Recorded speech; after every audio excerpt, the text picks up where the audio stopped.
O kəs ki inanıb Allah mehribandır, onda ağlamaq onun silahına çevrilir. Qəribə sözdür, bəndə Allahı təhdid eləyir. Bu Əli əleyhissalam deməsə deyərdiniz, bu nə danışır orada?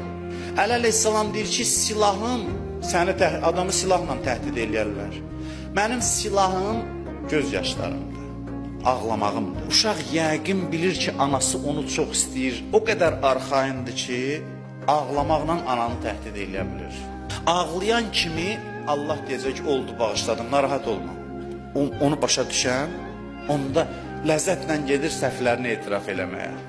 Allah qarşı tərəf deyil ki, düşmən tərəf deyil, nəuzubillah ki, bunu sərt bundan davransın. Allah anadan mehribandır, gedir etiraf etməyə, deyir bağışlamasan ağlayaram. O da deyir, yox, ağlama, ağlama, bağışladım.